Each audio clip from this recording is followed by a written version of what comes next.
السلام علیکم ورحمۃ اللہ وبرکاتہ۔ محترم سامعین، خواتین حضرات، اجالا چاندنی امید اسلامک چینل سے میں آپ کی خدمت میں پھر ویڈیو لے کر حاضر ہوا ہوں۔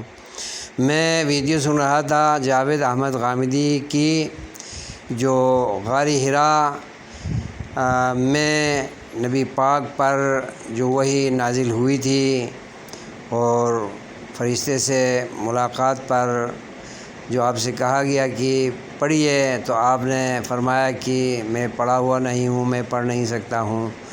تو اور پھر عبادت کے لیے آپ غار حراء میں جایا کرتے تھے، اپنی 30 سال کی عمر سے لے کر 40 سال کی عمر تک، جب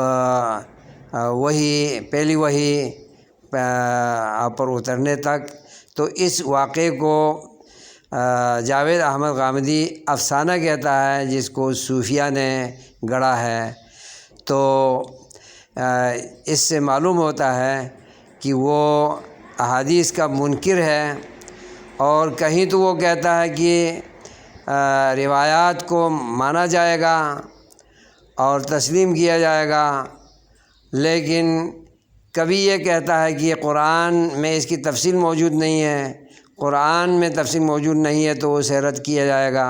اسے افسانہ قرار دے کر شکوک و شبہات پیدا کرتا ہے۔ یہ مخلص مسلمان عالم اسکالر نہیں ہے، یہ چولیں مارتا ہے، اور کہیں ایک چیز کو اچھی کہتا ہے اور تو کہیں اس کو بری کہتا ہے، کہیں حقیقت کہتا ہے اور تو کہیں افسانہ کہتا ہے۔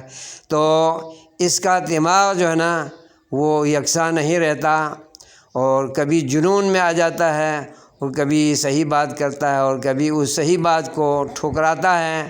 تو اس کی ویڈیوز مت سنا کریں، یہ گمراہ ہی کرے گا، دجل اور فریب سے کام لے گا، اس سے بچے رہیں بہتر ہے۔